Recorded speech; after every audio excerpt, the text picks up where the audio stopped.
Every single hurricane season, a terrifying question resurfaces. Could we simply drop a nuclear bomb into the storm to obliterate it? It sounds like the ultimate human show of force, using our most destructive weapon to completely overpower nature's deadliest violent fury. Politicians have whispered it, online forums debate it endlessly, and top atmospheric scientists are constantly forced to address the bizarre proposal. On paper, the logic feels incredibly tempting. Blast the giant tempest to pieces and instantly save millions of endangered coastal lives. But behind this simple, explosive idea lies a deeply disturbing flaw in humanity's fundamental understanding of atmospheric planetary physics. We vastly underestimate the sheer thermodynamic energy of the sky, while wildly overestimating our own tiny, fragile technology.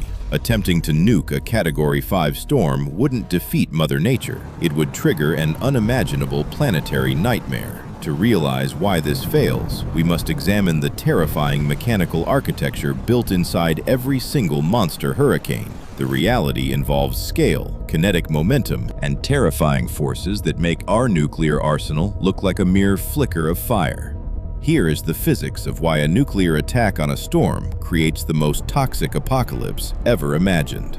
A hurricane is not merely strong wind, it is a colossal thermodynamic heat engine spanning hundreds of miles across the ocean. It draws its endless, violent fuel from warm tropical ocean waters sitting right along the Earth's heated equator. Hot, moist air ascends rapidly into the upper atmosphere, creating a relentless low-pressure vacuum right at the sea surface. As the air rises, it cools, condensing water vapor into dense, towering thunderclouds that stretch across the horizon. This condensation process releases staggering amounts of latent heat, further accelerating the powerful atmospheric updraft engine. The Coriolis effect from Earth's rotation spins this rising mass of air into a roaring, tight planetary vortex. The resulting storm spans the entire depth of the troposphere, forming an unbreakable, self-sustaining atmospheric superstructure. Millions of tons of water are sucked into the sky every minute, fueling an unstoppable engine of destruction. It is a living weather system, constantly drawing energy from the vast, warm oceanic reservoir beneath it. Understanding this massive scale reveals why human explosives are completely dwarfed by nature's natural machinery. When measuring sheer power output, human technology cannot even begin to comprehend or match the scale of a mature hurricane. A fully developed hurricane releases energy through two primary mechanisms: kinetic wind power and latent condensation heat. The kinetic wind energy alone is equivalent to half of the total electrical generating capacity of the entire human world.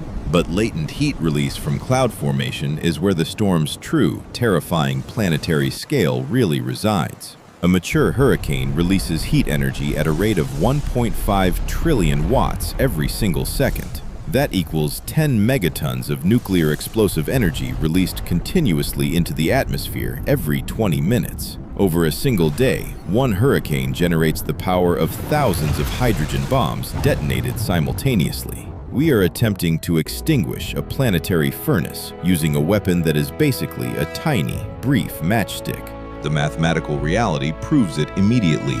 A nuclear weapon is far too weak to stop a hurricane. But the physical aftermath of detonating one inside the storm is where the true terror actually begins. Modern thermonuclear weapons rely on multi-stage fusion, generating temperatures hotter than the sun's core in microseconds. Upon detonation, a blinding fireball expands, sending a hyper-pressurized shockwave racing outward through the surrounding air.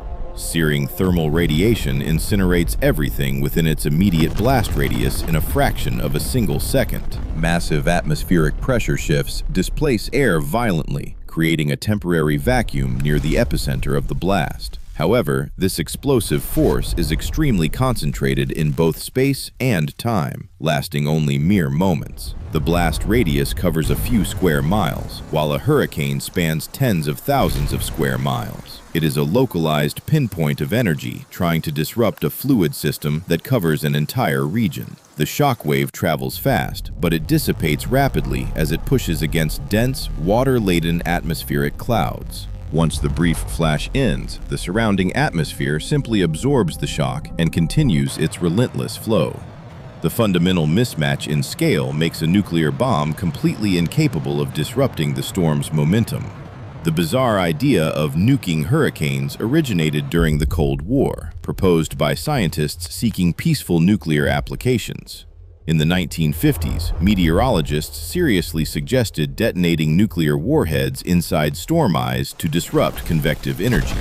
The United States government even examined the concept under Operation Plowshare, exploring nuclear engineering possibilities. Theorists believed a nuclear blast would warm the upper cold air, stopping the tropical storm's internal engine. But computer modeling in the 1960s quickly proved the concept was not only useless, but catastrophically dangerous. NOAA officially published papers warning that a nuclear detonation would fail to reduce storm intensity at all. Yet, despite decades of clear scientific refutation, the idea constantly resurfaces in public and political discussions. People naturally seek a simple, aggressive solution to stop destructive natural forces from wiping out coastal cities. The illusion of human mastery over planetary weather systems drives this persistent, dangerous scientific myth forward. Now, let us simulate what actually happens when that missile finally drops into the storm's heart. Imagine humanity ignores every scientific warning and launches a 10-megaton thermonuclear warhead directly into a monster hurricane. The strategic bomber flies high above the swirling cloud deck, positioning itself directly over the massive eye. The weapon drops, plummeting thousands of feet through screaming gale winds toward the turbulent ocean surface below. Radar tracking confirms the warhead descending deep into the low-pressure core, reaching the exact target altitude. Down in the eye, churning waves crash beneath a towering wall of gray clouds reaching into the stratosphere. At 5,000 feet above sea level, the detonation timer reaches 0, triggering the primary nuclear ignition. In a microsecond, a blinding flash of atomic light consumes the interior of the storm's central eye. Temperatures inside the fireball instantly surge to millions of degrees, vaporizing air and water in an instant. The shockwave blasts outward, smashing into the dense water walls of the surrounding rotating hurricane eye wall. Humanity's most destructive weapon has met nature's most violent storm, and physics takes immediate control. The initial supersonic shockwave rips through the storm's interior, momentarily blowing away clouds within a localized area. A giant cavity of superheated plasma clears a brief hole right in the center of the hurricane. But the Earth's atmosphere is an elastic, fluid medium, not a rigid structure that can be shattered. As the shockwave expands outward, it rapidly loses its kinetic energy against the immense mass of surrounding air. Behind the expanding wave, barometric pressure drops even lower, creating an immediate hyper-low pressure vacuum trench. Instead of raising central pressure to stop the storm, the explosion temporarily lowers pressure even further. Surrounding hurricane winds are not blown away permanently. They instantly rebound backward with extreme fluid force. Within seconds, millions of tons of dense air collapse back into the newly created atmospheric cavity. The storm's momentum completely absorbs the explosive blast, seamlessly restoring its massive rotational flow. The nuclear shockwave has passed, but the thermodynamic engine of the hurricane remains entirely undamaged. What about the intense thermal heat from the blast? Could it vaporize the storm's water and starve its engine? The nuclear fireball flashes at millions of degrees, instantly turning millions of gallons of ocean water into steam.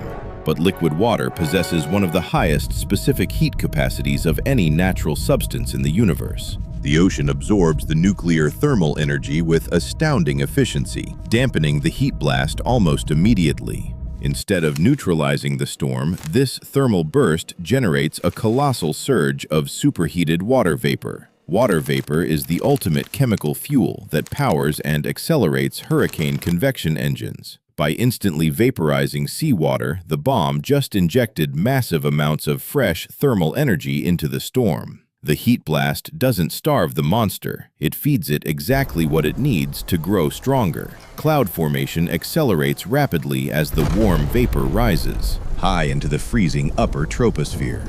Humanity didn't weaken the storm, we just supercharged its thermal core with a massive burst of heat. To destroy a hurricane, you must permanently flood its central low-pressure eye with hundreds of millions of tons of air. A nuclear explosion expels air outward, leaving behind an even deeper low-pressure void once the blast dissipates. Instead of collapsing the low pressure, the intense heat creates a powerful upward thermal chimney effect.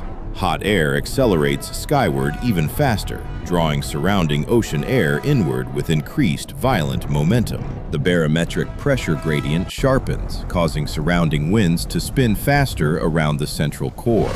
The central eye reorganizes rapidly, becoming tighter, more stable, and significantly more destructive than before. Computer simulations show the storm's intensity actually increases following a nuclear thermal injection event. The pressure drop destabilizes nearby weather patterns while strengthening the core structural integrity of the hurricane. The storm has successfully converted humanity's nuclear weapon into pure, accelerated atmospheric rotational motion. And now the true radiological catastrophe begins to unfold across the swirling storm clouds. Hurricane winds blowing at 180 miles per hour carry immense kinetic momentum across vast geographic distances. A nuclear explosion lasts only a few microseconds, while the storm's kinetic wind flow continues for weeks. The passing shockwave pushes air briefly, but momentum dictates that air streams instantly resume their original paths. Earth's continuous planetary rotation feeds constant Coriolis forces back into the atmospheric air masses without stopping. Warm ocean waters beneath continue pumping massive vapor currents upward, sustaining the rotational engine uninterrupted. Within minutes of the blast, wind fields reorganize completely, flowing in their massive circular geometry once again. The kinetic energy of the weapon was simply swallowed by the massive atmospheric inertia of the rotating planet. The hurricane did not even slow down. Its path toward coastal civilizations remains completely unchanged. Humanity fired its ultimate weapon, and nature absorbed the hit without losing a single knot of speed. Instead of stopping a storm, we just created a terrifying, toxic monster moving toward populated shores. The nuclear weapon failed to stop the hurricane, but it successfully created an unprecedented global environmental disaster. The detonation produced tons of highly radioactive fission byproducts, including strontium-90 and iodine-131. In a standard land explosion, fallout settles based on localized winds, eventually falling to the ground over hours. But a hurricane is the world's largest atmospheric mixing bowl, featuring violent, continuous updrafts reaching the stratosphere. The storm's powerful circulation sucks radioactive debris straight into its dense, rain-bearing cloud formations. Atomized seawater and radioactive dust combine with condensed cloud moisture, irradiating every single rain droplet. The storm's internal rain bands become loaded with gigabecquerels of lethal nuclear radiation spanning hundreds of miles. Instead of clean tropical rain, the storm is now raining pure, concentrated radioactive poison over the ocean. Humanity transformed a natural weather hazard into an airborne radiological weapon of mass destruction. And this radioactive monster is now sweeping directly toward unsuspecting, heavily populated coastal landlines. The weaponized hurricane advances toward the coast, its Category 5 winds now carrying lethal nuclear radiation. Outer rain bands sweep across coastal regions hours before landfall, depositing radioactive isotopes over entire states. Ships trapped in the storm encounter radioactive downpours, causing immediate acute radiation sickness among crew members. Evacuation orders transform from standard storm warnings into an unprecedented catastrophic nuclear survival protocol. Millions of citizens face an impossible dilemma: evacuate into radioactive rainfall or shelter in flooding homes. Fleeing on gridlocked highways exposes drivers to lethal fallout rain soaking directly through vehicles and air vents. Sheltering in place risks drowning in rising surge waters contaminated with high levels of nuclear waste. Emergency services crumble as first responders are unable to operate inside the highly radioactive environment. The storm surge approaches the shore, carrying millions of tons of irradiated seawater directly toward major cities. Humanity's reckless experiment has trapped millions in a nightmare scenario with absolutely no escape route. The hurricane slams into major coastal metropolises, unleashing a 15-foot surge of irradiated ocean water inland. Coastal urban centers are submerged in liquid nuclear waste, corrupting buildings, power grids, and soil permanently. Extreme hurricane winds tear down structures, scattering contaminated debris and radioactive dust across entire provinces. Torrential radioactive rain saturates municipal water reservoirs, permanently poisoning the fresh water supply for millions. Soil absorbed heavy isotopes like cesium-137, rendering thousands of square miles of farmland uncultivable for centuries. The disaster combines the destructive physical power of Katrina with the permanent toxic fallout of Chernobyl. As storm waters retreat, they leave behind an uninhabitable radioactive wasteland stretching along the entire coast. The economic and human cost reaches trillions of dollars, crippling national infrastructure for generations to come. Coastal evacuation zones become permanent exclusion zones, sealed off from human habitation by military forces. Trying to destroy a natural disaster created the single most destructive technological catastrophe in human history. The environmental devastation spreads deep into the ocean, triggering a catastrophic collapse of marine ecosystems. The nuclear blast irradiated millions of tons of seawater, inflicting immediate lethal radiation doses on marine life. Microscopic plankton absorb radioactive isotopes, introducing nuclear contamination into the global ocean food chain.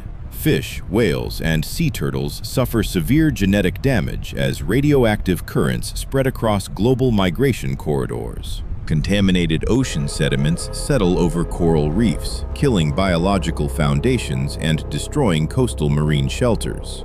Commercial fisheries across the entire ocean basin are permanently closed to prevent toxic seafood consumption. The collapse of marine life devastates coastal economies and starves communities dependent on ocean harvesting. Radioactive rainfall alters ocean pH levels, accelerating acidification and wiping out delicate deep-sea organisms. The Atlantic Ocean suffers biological wounds that will take thousands of years of natural decay to heal. Human hubris permanently scarred the delicate planetary biosphere we rely on for our very survival.